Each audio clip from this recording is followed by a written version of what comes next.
My name's Joe Collins. I'm the acting interim president here at College of DuPage, and it's my distinct pleasure to welcome you here to our campus. I want to thank all of you for taking the time to come here today.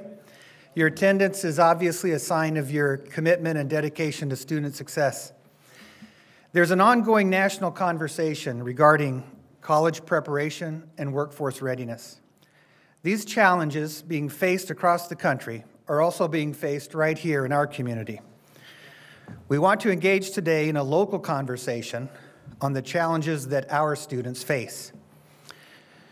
This From Classroom to Career, Collaborating for Student Success Symposium has been organized with the primary goal of building awareness of the challenges inherent in transitioning from the role of high school student to that of college student and eventually to that of a member of the workforce.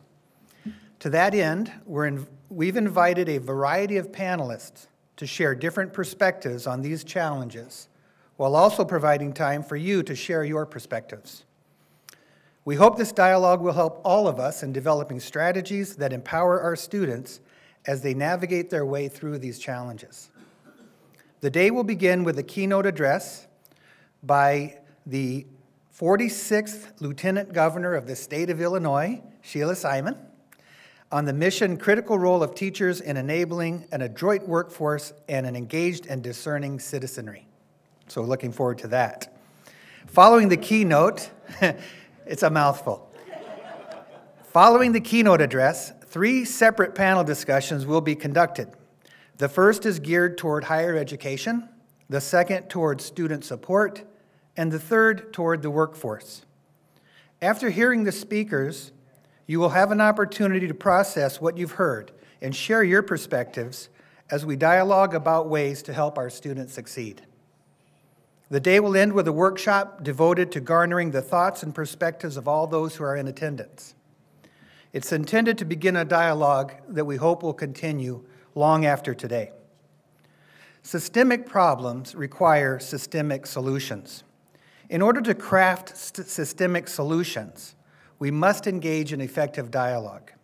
Dialogue that helps us understand the problems and goals, not only from our own perspective, but that of others as well. The first step is actively listening to each other. That step needs to be followed by a dialogue on where we go next. To help us do just that, Dr. Russ Watson and Professor Lauren Morgan will moderate today's activities. Dr. Watson is Emeritus Professor of Psychology at College of DuPage and Governor State University. Russ is a multiple award-winning professor, an active consultant who speaks internationally on a variety of assessment topics. During the 80s, Russ was news anchor and host of NBC TV's Everyman program and producer and host of WKQX-FM Open Circuit radio talk show.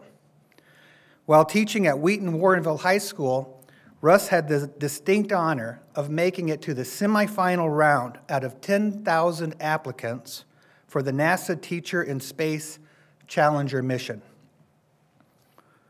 Lauren Morgan, Professor of Speech Communication and award-winning coach of our own forensics team, began her career as a secondary educator. She has played an integral part in assisting students to transition to higher education by teaching leadership development and co-teaching in learning communities focused on first semester freshmen at College of DuPage. She remains connected to secondary educators through her work with the Illinois Communication and Theater Association and the Illinois Education Association. I now turn the podium over to Dr. Robert Capetta, Professor of Mathematics here, who will introduce our keynote speaker. Bob?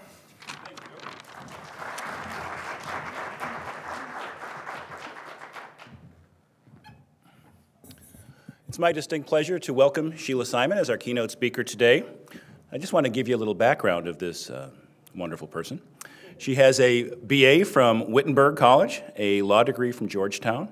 She is currently on the faculty at SIU Carbondale, teaching both undergraduates and students in the law school. During her law career, she's done a lot of wonderful things, including helping set up the domestic violence clinic down at SIU. We're very proud of her for that.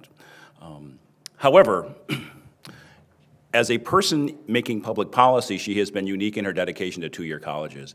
And I think the fact that she is married to a person who is in two-year colleges is a big part of that decision. She visited every two-year college in the state of Illinois, looking for best practices and sharing them. She looked at COD's 3+1 program and recognized that was an exemplary thing that other schools should try to emulate. But there's a few other things that she said that I would like to share with you today that really struck me. Her report recommended that all students take 4 years of mathematics in high school. We believe that one of the problems is the students come to college underprepared in mathematics, and several states now do require that 4th year, so why Illinois is waiting, I'm not sure. So we'll hope that our folks down in Springfield will decide to go and do it that way. She also recognizes the value of remedial education, recognizing that it's important for students who are not up to speed to get there. They need a relevant, important curriculum, but we certainly applaud her for supporting us in that regard. She indeed was the governor's point person on higher education, and we thank her for all of the work that she has done on our behalf. Now, more importantly, she is a fine musician, playing both bassoon and banjo, and she regularly travels with her band down in Southern Illinois. We're sorry she didn't bring her banjo today, but I have seen her several times on television playing that instrument, so we're proud of her for that as well. Most importantly, she is a mother of 2 young adult daughters, one who is currently teaching in China, and a second one who will soon be graduating from DePaul University. So again, I would like to welcome Sheila Simon. Thank you so much for spending your time with us. We look forward to hearing what you have to say.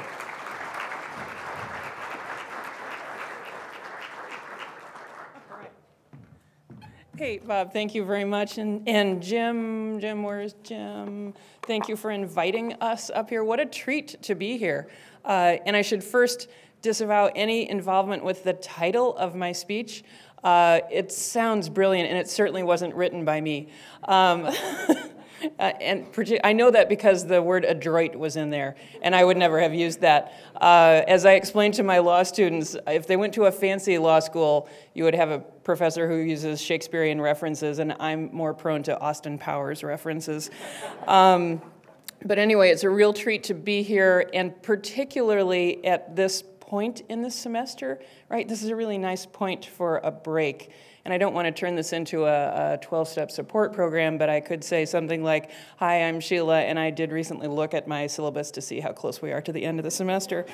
But I am, as Bob mentioned, a fan of community colleges, mostly because my husband, Perry Keynote, teaches at John A. Logan Community College, which is not as far down in the state as you can get. There's one community college further south from us, but very geographically different, very culturally different from the College of DuPage, but part of a system that really works for the state of Illinois.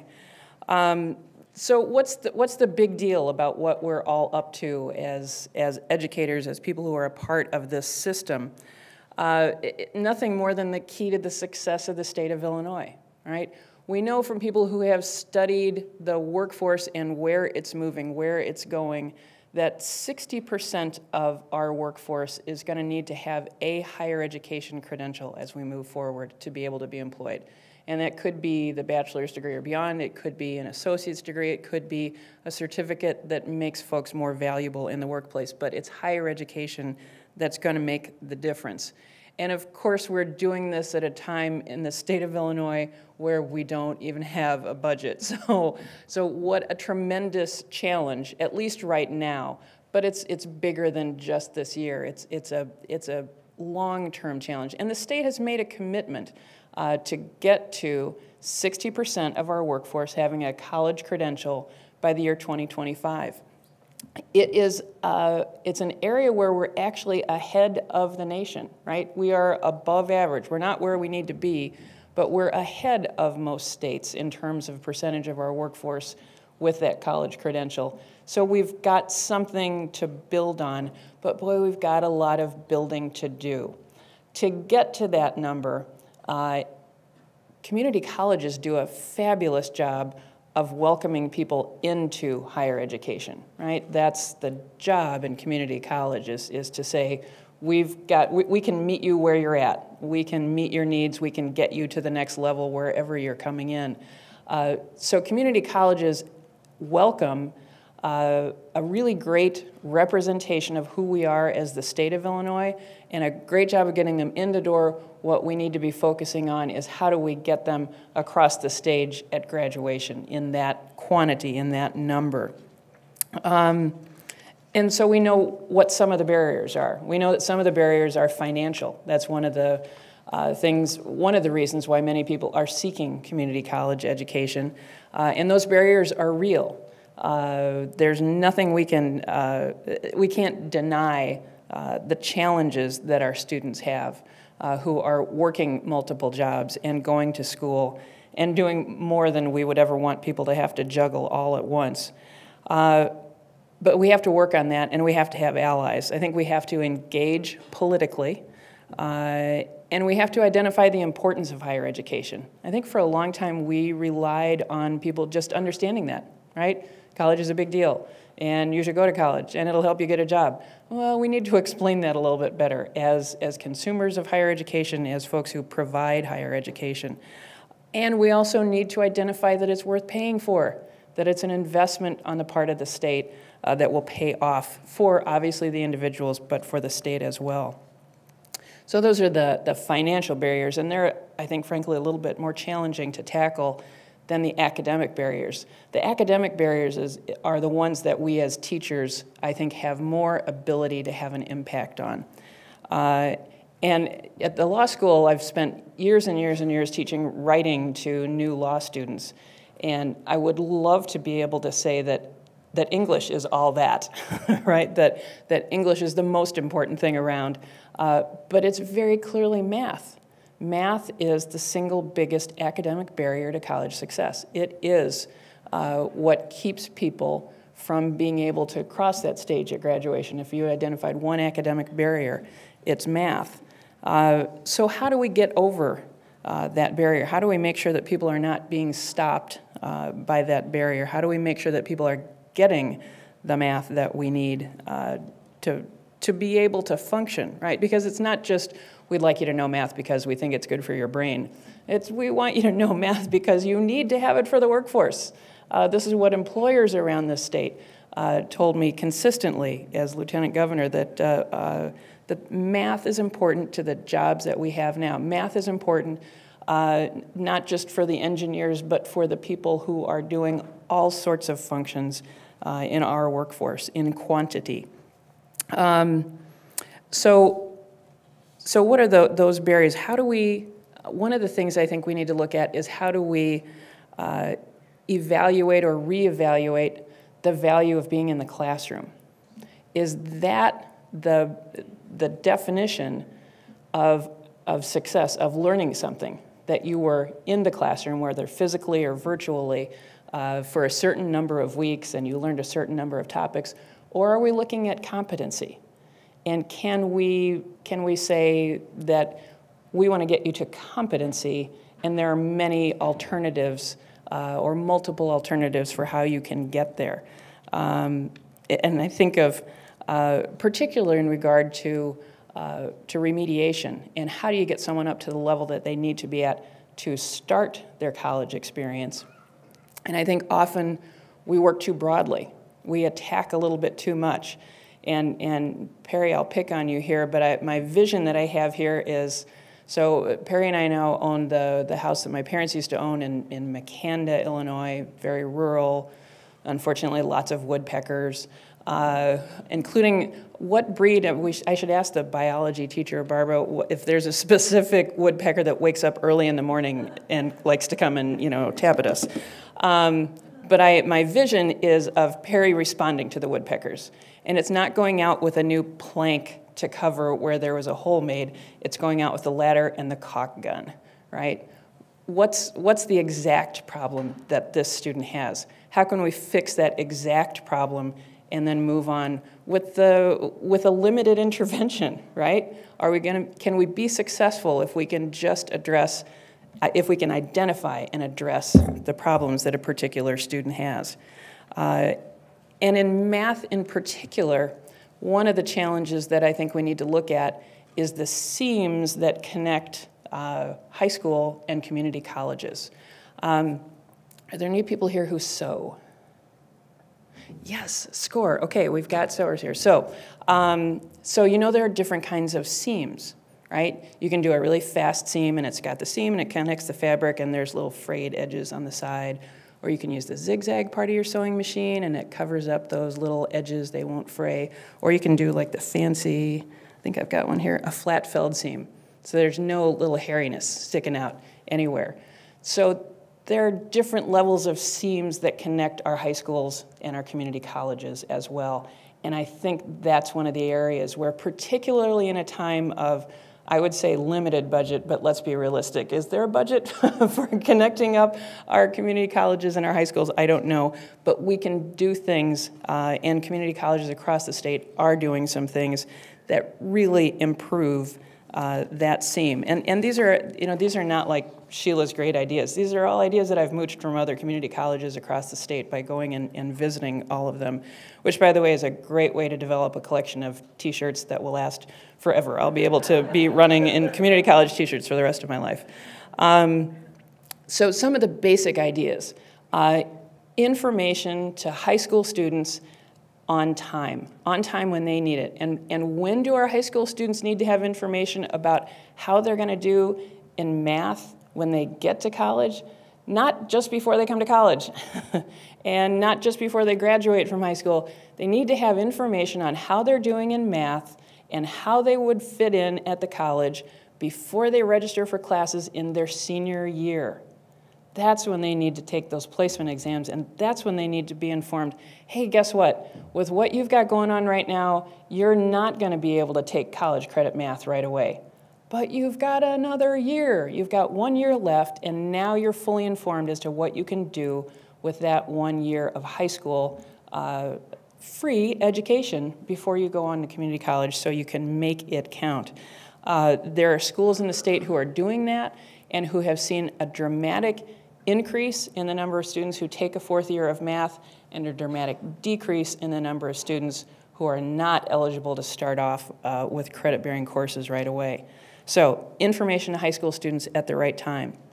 And two, something that Bob mentioned that I'm a big fan of is restructuring how we require math at the high school level, right? We currently require 3 years of math, and high school is 4 years long. So if you're not a fan of math, what are you going to do in your senior year? You're going to take a math vacation just at the time you don't need it, right? So there are any number of things that we can do to rearrange that, even if we just said, you can take 3 courses in math, but one of them has to be in your senior year. Just if we did just that, then we would see a big change in who's ready for what when they come to the college level.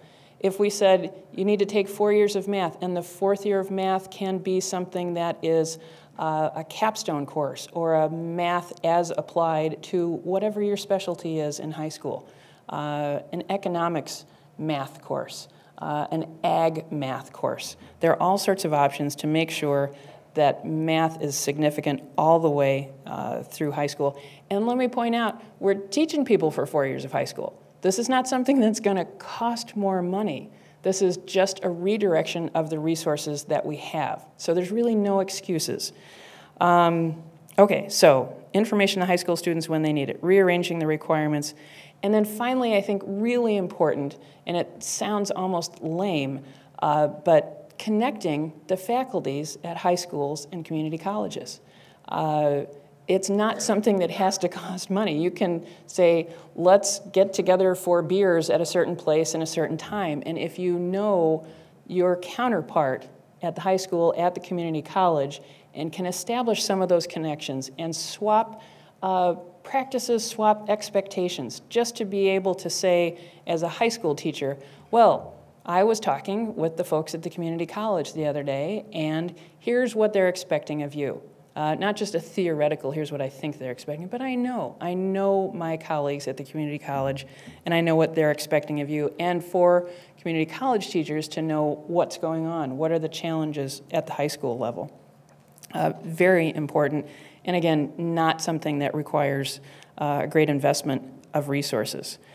So if we can build those better seams to make it so that students feel that the education system was built for them, right? so that we're making those transitions and making them easier rather than them having to say, okay, I'm moving from one system to another, how do I make this transition? If they can feel like the system was set up for them, then I think what we're in the business of is reinforcing a cycle of success rather than addressing problems that come up. Because fundamentally, and we miss this so often, there is joy in teaching, right? We are born ready to learn, and learning and teaching are really exciting things to do. The example that I think of first in this area is our younger daughter who's in Italy right now. When she was a junior in high school, she lived in Italy as an exchange student. She went to an Italian high school, lived with an Italian family. Early on, she Skyped and she said, "Mommy, I'm failing everything but English and PE." I'm like, "Oh, kiddo, it can't be that bad." She said, No, really, Mommy, I don't even understand the questions on the test, so I know I'm failing. But by the end of the year, she was in the high school musical with everyone and is now fluent in Italian. But before she went, because we live in Carbondale and man, there are lots of educational resources here, but you try and find an Italian teacher at a high school in Southern Illinois. Good luck. So I cast about, who do we know who speaks Italian before our daughter goes off to live there? And one of my law students, who was Albanian, right? Stavri's Albanian, had worked as a waiter in Rome for many years and was fluent in Italian. And he's like, "Yeah, I can tutor your daughter." So Stavri and Brennan would sit down at the dining room table in our house, and I'd often be somewhere else working on something, and I would hear shouting and peals of laughter. And at one point I asked Brennan, what goes on when you guys are raising all this ruckus? And she says, "Well, sometimes when I answer a question, I answer it quietly, and he'll ask me, 'Is there a sleeping grandma in the room?' You're studying Italian, you need to learn to talk loudly." And so then they talk loudly, and it was fabulous to see this going on. And that's just pure learning, right? It's not for a grade, it's not for a test, it's because the student wanted to learn, the teacher wanted to teach. And there's so much like that goes on in our classrooms. And that's why, as teachers, that's why we're doing this. We get a huge rush out of that process, out of being able to see that student kind of sit back and go, "Oh, I hadn't looked at it that way," or "Now I get it." We need to make sure that our system is set up so that we're getting to more of those "now I get it" moments, so that we're making it a process where students are more often going to be having those moments rather than the "wow, I'm having problems with it" moment. And I think so much of that is within our capability, within what we can do, even in a time of severely restricted budgets. So that's my quick message. I think we can make a difference. We can build those better seams and have better results for the students who are needing this both individually and needing this to build the kind of state that we want to live in. So I thank you for the opportunity to take a break from regular classes on Thursday and Friday for us, and to think through this with you, and to be a part of this crowd, this community who's looking at these issues and sharing a little inspiration. I very much appreciate it. And do we have time to do any questions and answers, or have I just talked too long? We have time. Okay, so let me take any questions and see if I have any good answers, and if not, I'll dish it over to Perry, who will answer it for me. Yes. Yeah. So what do we have to do in the state of Illinois to get? I'm not a math teacher. I teach out of high school level and computer courses. But what do we have to do in Illinois to get that fourth year of math as a requirement? Yeah. So the question is, what do we have to do to get the fourth year of math as a requirement? I think it'll be challenging. I worked for a while when I was lieutenant governor with, why can't I remember his name? This is terrible. To be involved in government and to not have a facility to remember people's names, it's just really wrong-headed. But anyway, he had been involved in raising the requirement from 2 years to 3 years. It's kind of hard for me to imagine that it was ever just a 2-year math requirement. I think the most important thing to do is to be flexible about it. To recognize that there are going to be folks who react to this in a way that says you're imposing too much on us, and it might not fit what I want to do. So I think if we can be flexible and say that that fourth year of math can be something that is incredibly practical and job-oriented, that it could be that, that I think is going to help with a large amount of the pushback that there would be. And then the other thing to be flexible about is the other end, and recognize that we ought to make sure that we build in the whole dual credit process, because we want to make sure that students who are ready to go further can do it as soon as possible. That same daughter who's off in Italy, right, she's back in Italy again, she was really hooked. When she did this exchange year, one of the questions that the committee interviewing her asked her was, well, you'll miss a year of high school, you'll miss dances and football games and your friends and stuff, and will that be a problem for you? And she thought about it for a moment and she said, I really think 4 years of high school is a bit much. I had to cover my mouth and not laugh. And the more I looked at it, for some people that really is the case, right? That the senior year of high school is not that good of an investment of their time. Let's make it a good investment of their time.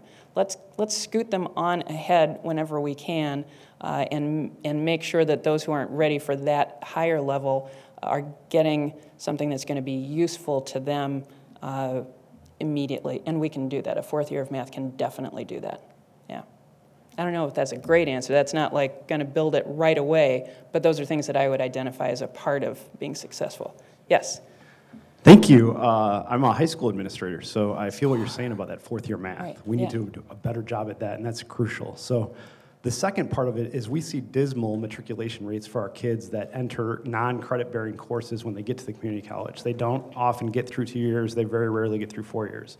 So when you traveled around the state, did you see any progressive 2-year colleges that had a growth mindset about kids that had done 4 years of math, but maybe didn't meet that hard cutoff on ACT or Compass or AccuPlacer, and therefore were being placed in developmental courses previously, but that 2-year college said, you know what, we're gonna have a growth mindset about this. This kid wants to work hard in math. We want him to be successful, and had credit-bearing pathways as soon as they got to the 2-year college? Yeah, it's a really good question, and there are many differing responses, right? Some schools use a hard cutoff. Some schools say, we're going to take a chance on you and put you in the credit-bearing course and supply the extra needs that you need. So it can be a credit-bearing course along with another credit for the extra engagement that that student needs. And just so many, that's one of the exciting things about going all over the state and seeing all the community colleges. I also went to all the 4-year colleges too. But just what's working in different places is fascinating. At Wright College in Chicago, and lots of schools are doing flipped courses where you do the listening to the lecture essentially at home, and you do your homework at school. And so I visited this beautiful computer lab where everyone is sitting at their computer monitor. All the students are. There's a faculty member and a teaching assistant roving around and addressing questions as they come up. And the technology was great, with one exception. The hardware was missing. If the student had a question, you had to raise your hand, right? But then you've got one less hand to be on the keyboard. So they installed, by taping them on somehow, those little rural mailbox red flags. So the computers at Wright have a little red flag that you can pop up. The students would just pop it up, and then they'd go back to whatever question they could answer. So I'd say that there are many solutions, and one of the things I learned is we need to do a better job as higher education, as public higher education in Illinois, of informing ourselves about the successes at other schools, because there's a lot going on in the state where people are meeting those challenges in different directions, right? Let's learn from another school what they tried that was a total flop, and let's not try that. Let's find out what is working. Yeah, thank you. Yes. Hi, I'm a special education teacher and the Building 504 coordinator in our building.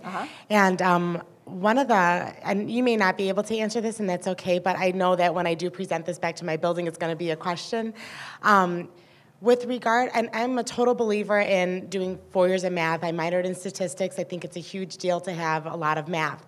However, by making it a requirement, I believe it to be an increase in cost because you'd have to increase more sections and staffing with that. Is there any discussion at the state level about how we're going to fund this or provide more money to schools so that we can do something like this?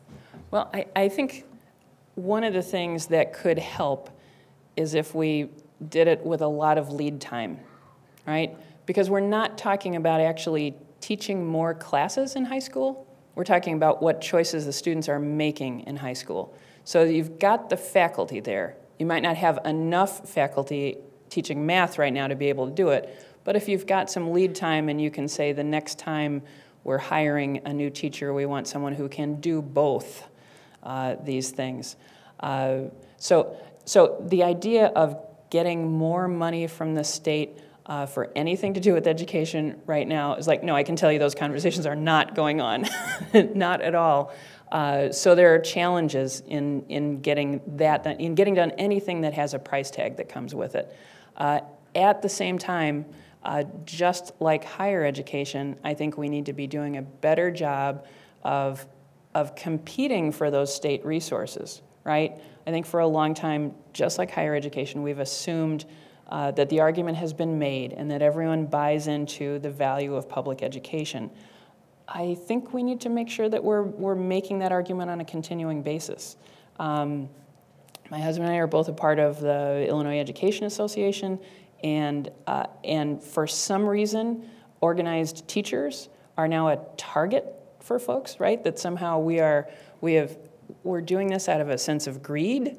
Oh, wow, let me tell you. I have lots of other opportunities if I wanted to be greedy that I could definitely go the greed route, and teaching is a choice that I made because it fits for me, because I love it, and not because of some kind of fabulous financial package. We have to continue to make that point that we're in this because of a passion for nothing less than continuing our civilization on into the next generation, right? That's what we're doing as teachers. If we want to be not so modest about it, that's what we're up to. All right. Well, hey, thank you. Oh, yes. Fire away. You're probably the only one in the room who has traveled to every institution of higher education in the state, and probably one of the few people in the state to have done that. So my question is, as you think back over those experiences, both at community colleges and four-year colleges, what best practices bubble up to the top of your memory specifically related to collaborating with area high schools? What do you recall? What did you learn from what you observed? So one of the reasons why I push getting together, getting those two faculties together, is because of schools, because of the community colleges that have initiated it with the feeder schools in their district, because of the incredible success that they've had. I heard one community college, I can't remember what field she was in, professor. Anyway, she talked about going to this meeting that they had set up. We're going to get together with the high school teachers and us in the community college, and they had a big room with lots of tables, and she said, I really thought that we would all sit with the people that we knew. But it worked. Somehow they sat with people that they didn't know, and right away they made connections.